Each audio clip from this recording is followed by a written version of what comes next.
Before the age of influencers, before the internet blurred the line between truth and performance, there was a film that saw it all coming. In 1997, director Satoshi Kon released Perfect Blue. これ初めての監督映画ということもあってね、非常に頭を使いました。A psychological thriller that predicted the future of celebrity, identity, and obsession. It wasn't just a film, it was a warning, a haunting reflection of what happens when your image takes on a life of its own.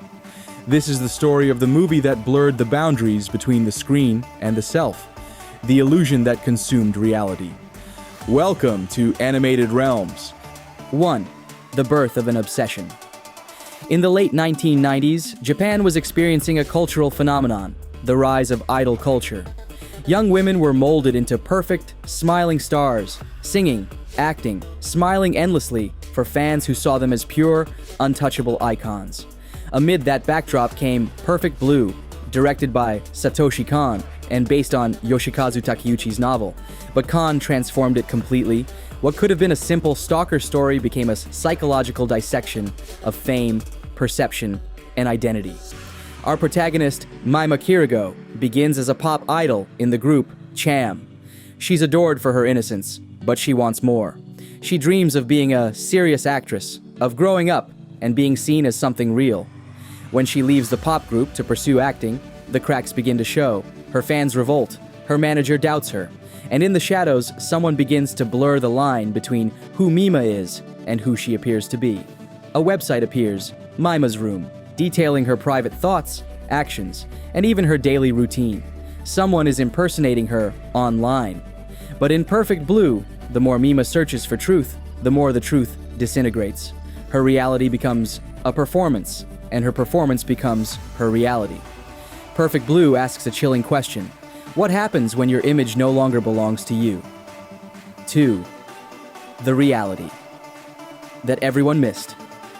At first glance, Perfect Blue might look like a suspenseful thriller about a stalker. But beneath the tension lies something far more profound, a prophetic commentary on identity in the digital age. In 1997, the internet was new. Social media didn't exist. Yet Perfect Blue envisioned an online world where personal boundaries disappear, where digital versions of people replace the real ones. The website that imitates Mima was the first cinematic representation of digital identity theft. It anticipated social media impersonation, online fandom toxicity, and the pressure to maintain a flawless public persona. Mima's mental breakdown mirrors what psychologists now call parasocial dissonance, when the public's perception of a celebrity no longer matches who they really are. The stalker, Me-mania, becomes a personification of obsessive fandom. But Kon goes further. He shows that the most dangerous stalker isn't outside of Mima. It's inside her. Her self-image is split in two. The innocent idol she used to be, and the adult woman she's trying to become. The film becomes a hall of mirrors, and every reflection looks a little less real. It's not horror for the body, it's horror for the mind. 3. The psychology of fame and identity. Fame, in Perfect Blue, isn't a dream, it's a delusion. Satoshi Kon studied how celebrity distorts self-perception.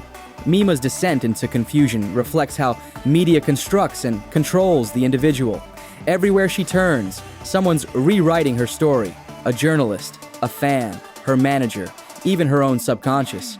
The more she tries to assert her identity, the more she becomes lost in layers of performance. In one chilling moment, Mima looks in the mirror and sees her pop idol self smiling back, taunting her, mocking her, reminding her of what the world wants her to be. It's not a hallucination, it's a metaphor. She's being haunted by her public image. Kon's genius was in showing psychological collapse through cinematic language. Scenes cut abruptly between dreams, memories, and reality. The viewer becomes as disoriented as Mima, unable to tell what's real and what's staged. This blurring effect influenced filmmakers like Darren Aronofsky, whose Black Swan borrows heavily from Perfect Blue's tone, themes, and visuals. But where Black Swan explores artistic perfection, Perfect Blue dives into something darker, the psychological violence of being seen. Mima's breakdown is a warning for every performer in the spotlight. The more you let the world define you, the more you disappear. 4. The art that reflected the madness. Visually, Perfect Blue is a masterpiece of paranoia. Every frame is meticulously designed to reflect Mima's fractured psyche. The camera rarely stays still. It follows her through tight hallways, overlit sets, and empty apartments that feel both intimate and alien. Reflections, television screens, and windows constantly show multiple versions of her, as if the world itself can't decide who she is. Color is key. Kon uses sterile blues and deep reds to contrast Mima's internal struggle. Blue represents the mask, her public image, calm, polished, and false. Red represents the chaos underneath, the real, painful emotion she hides. The editing mirrors psychosis. Kon intentionally disorients the viewer with abrupt cuts between Mima's acting scenes and her real life until they blend together completely. The audience, like Mima, starts to lose track of what's real. And then there's Kenji Kawai's haunting score, electronic yet mournful, blending industrial sound with soft vocals. It's the sound of a digital ghost whispering through static. Perfect Blue doesn't just depict madness, it makes you feel it. 5. The legacy that shaped a generation. When Perfect Blue premiered, it was shocking. Audiences weren't used to animated films dealing with adult themes like sexuality, trauma, and psychological horror. Critics compared it to Hitchcock's Vertigo and Polanski's Repulsion. But unlike them, Perfect Blue wasn't just about obsession, it was about identity being rewritten by technology. The film inspired countless directors. Darren Aronofsky famously purchased the rights to use scenes from Perfect Blue. The infamous bathtub shot was recreated frame for frame in Requiem for a Dream. Christopher Nolan cited Kon's next film, Paprika, as a major influence on Inception, showing how Kon's surreal storytelling reshaped cinema worldwide. But Perfect Blue remains Kon's most disturbing and intimate work. It wasn't about dreams, it was about the nightmare of being awake. Over time, the film has gained cult status. In the age of Instagram and streaming fame, Mima's story feels prophetic. Every influencer, actor, or creator who's lost themselves to their public image is living Perfect Blue all over again. 6. The future of digital illusion. More than 2 decades later, Perfect Blue feels more real than ever. We live in a world where digital avatars and online personas define who we are.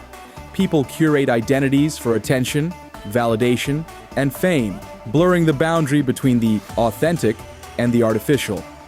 Mima's nightmare was about losing control of her identity. Today, it's our reality, our data, our images, our voices, all can be stolen, edited, and reproduced by AI. We've entered the age of synthetic selves. Perfect Blue didn't just predict this world, it warned us about it.